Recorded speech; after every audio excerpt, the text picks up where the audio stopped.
Sir కూటమి ప్రభుత్వ పరిపాలన ఎలా ఉంది? గతంలో మీరు అనేక పరిపాలనలు చూశారు. గతంలో మీరు కూడా గవర్నమెంట్లో ఉన్నారు. ఎలా ఉన్నాయి సిద్ధాంతాలు ఎలా ఉన్నాయి? అప్పటికిప్పుడు పరిస్థితి ఈ కూటమి ప్రభుత్వం ధోరణి ఎలా ఉంది? అంటే కూటమి ప్రభుత్వాన్ని నేను సలహానే వాళ్ళు విమర్శ అనుకుంటారు. సలహా ఏంటంటే ప్రజలు మిమ్మల్ని నమ్మి ఒక ఆరోపణ ఉన్నప్పటికీ ఈవీఎంలు 12 లక్షల ఓట్లు ఎక్స్ట్రా వచ్చాయని ఆరోపణ ఉన్నప్పటికీ కూడా ప్రజలు మిమ్మల్ని నమ్మి ఓట్లు వేశారు. మీ ఎజెండాలో ఫస్ట్ ప్రజలు ఉండాలి.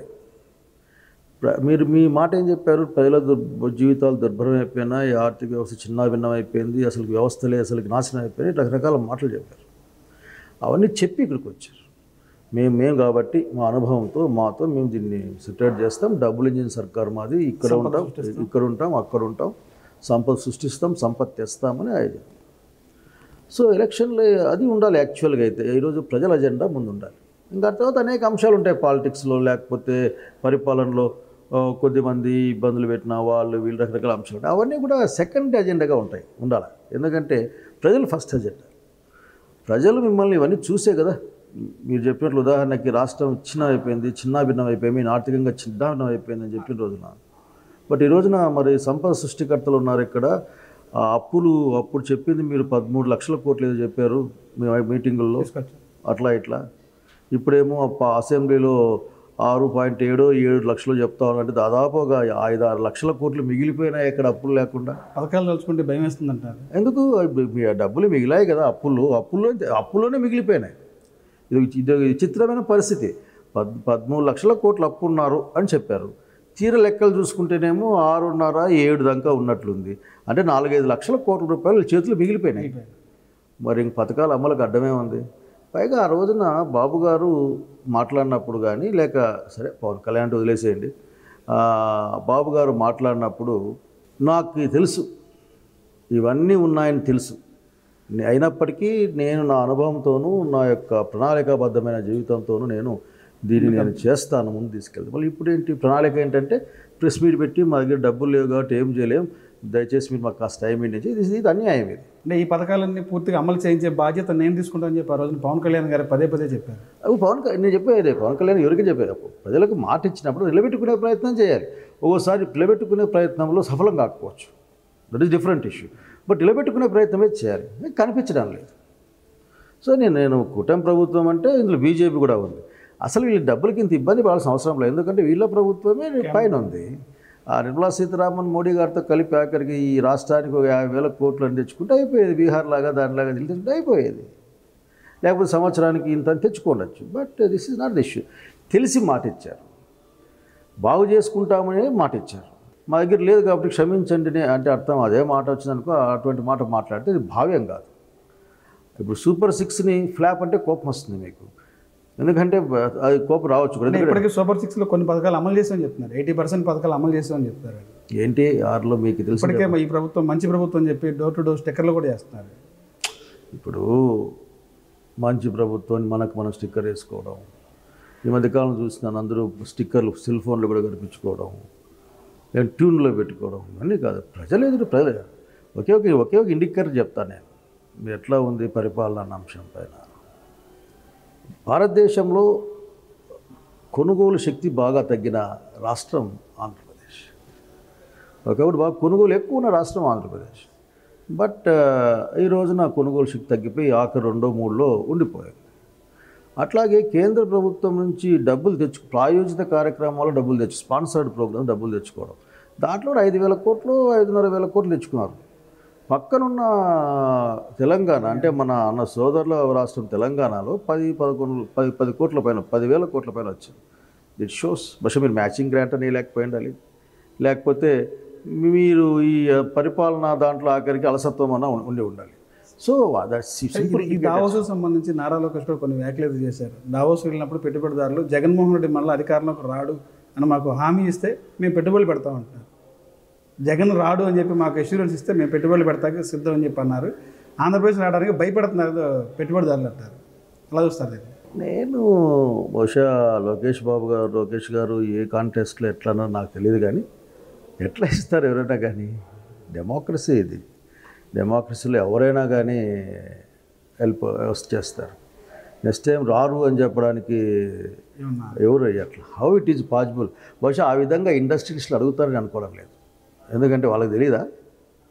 దేనో ఈరోజు కొత్తగా ఫ్యాక్టరీలు అనేది ఈరోజు ఈ రాష్ట్రంలోనే పెట్టడం లేదు, ప్రపంచమంతా పెడతా ఉన్నా అని చేస్తా. ఇక్కడ వాతావరణం ఉందా లేదా? ఉదాహరణకి పరిశ్రమలు రావాలంటే వనరులతో పాటుగా ఒక సమాజంలో శాంతి కూడా ఉండాలి. ఇవన్నీ ఉన్నాయో లేదో లోకేష్ గారు చూసుకోవాలి. దీనికి జగన్మోహన్ రెడ్డి గారు రాకుండా ఉంటే పెడతాము. ఎవరు ఆ 2 కంపెనీల పేర్లు చెప్పమని చెప్పండి. ఎవరికే మొన్నగా నాకు ₹1 వస్తుంది జీతం చెప్పినట్లు కాకుండా వాస్తవానికి పెద్ద కంపెనీ ఇదిగో మేమైతే పెట్టగలమని చెప్పి వీలైతే జగన్మోహన్ రెడ్డి గారితో కూడా మాట్లాడి రాష్ట్ర భవిష్యత్తు కోసం అసలుకి జగన్మోహన్ రెడ్డి గారిని అధికారులు రాకుండా ఎవరు ఆపలేరు ఇంకా. కానీ ఆయనకు చెప్పిస్తాం, మీరు రండి మీ దాన్ని చేపిస్తామని.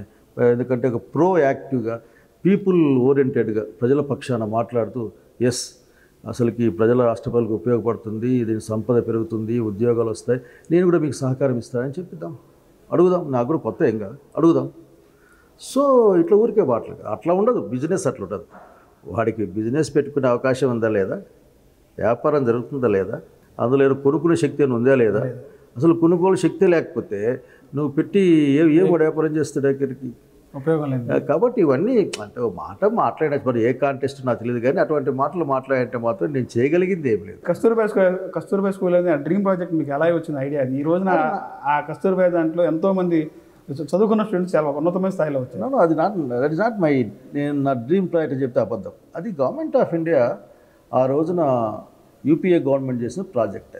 కాబట్టి నేను ఉన్నాను కాబట్టి దాని మీద ఉన్నాను కాబట్టి నా దగ్గర ఉంది కాబట్టి నేను ఐఎమ్ ప్రౌడ్లీ సేయింగ్ అసలు నేను అంబేద్కర్ అయితే నేను దళిత్. బహుశా ఒకరో విధంగా ఆలోచించుకుంటారు. కానీ ఆ రోజు నా స్కూల్ స్టార్ట్ చేసింది ఆర్ఫన్స్కి, సెమీ ఆర్ఫన్స్కి, పూర్కి, అలాగే డ్రాప్ అవుట్స్కి.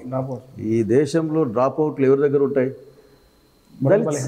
దళిత్స్ ఆర్ బీసీ బీదలో ఉన్న బీసీ క్యాస్ట్లో ఉన్న వాళ్ళు, అట్లాగే ఫార్వర్డ్ క్యాస్ట్లో ఉన్న పేదలు, వీళ్ళు ఎక్కువ ఉంటారు. ఎక్కువ no doubt in that government సిస్టంలో వాళ్ళే ఎక్కువ ఉంటారు. మరి ఇది నాది కూడా అనిపించింది. సో అట్లాగే నేను స్టూడెంట్ లీడర్గా పనిచేసిన ఎస్ఎఫ్ఐలో నాకు కొన్ని అక్కడ డ్రీమ్స్ ఉన్నాయి. సో వాళ్ళని ఉంటే అవకాశం వచ్చింది చేతులకి. ఆ రోజున ఏమన్నా స్పష్టంగా చెప్పుకోవాలి, ఈరోజు లేకపోవచ్చు, కానీ ఆ రోజు ఉన్న సీఎం కిరణ్ కుమార్ రెడ్డి గారు కూడా అసలు తగినంత ప్రోత్సాహం ఇచ్చేవాడు. చేసాం. ఇప్పుడు నాకు సంతోషంగా ఉంటుంది చూస్తుంటే వాటిని. పిల్లలు అంతా ఉండి గుంపులు అప్పుడు అంతా భయంగా వచ్చేవాళ్ళు. ఈరోజు అసలు నేను చూస్తే వాళ్ళు డాక్టర్లు అయిన వాళ్ళు ఉన్నారు, ఇంజనీర్లు అయిన వాళ్ళు ఉన్నారు. అసలు ఆ స్కూల్లో సీట్ కోసం కాంపిటీషన్ రికమెండేషన్ అవుతా. అంతకుముందు ఎత్తుకొచ్చేవాళ్ళం, ఎత్తుకొని వచ్చి ఏమా పంపించండి బల్లేకి అని. So I'm happy that my dream అంటే కేటగిరీ. బట్ అది బాగా పనిచేయాలని నా డ్రీమ్, అది బ్రహ్మాండంగా పనిచేయాలి, ఉపయోగపడాలి అనేది నా డ్రీమ్. దాన్ని నేను ఫుల్ఫిల్ చేసి అనుకుంటూ ఉంటాను. దాన్ని కంటిన్యూ కూడా చేస్తూ ఉన్నారు. ఇంకా బాగా చేయాలి.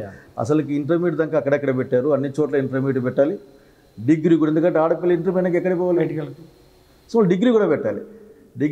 మా కస్తూర్బా స్కూల్ చదువుకున్న పిల్లలకి అసలుకి ప్రొఫెషనల్ అటువంటి కాలేజీల్లో అంతో ఎంతో 2-3 అసలు గ్రేస్ మార్కులు ఇవ్వాలి. ఎందుకంటే because they are dropouts, they are orphans, semi orphans.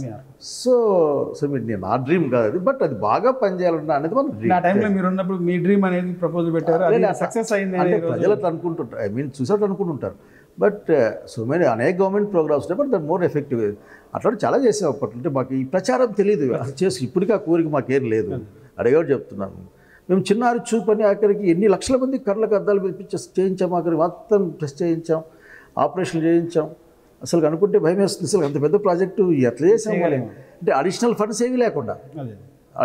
ఏవి లేకుండా ఉన్న మెటీరియల్ని ఉపయోగించుకొని చేసాం. ఏమంటాయంటే అవంతా కూడా మన ఆలోచన ద్వారా నుంచి వచ్చేటి, మనం పెరిగిన వాతావరణం.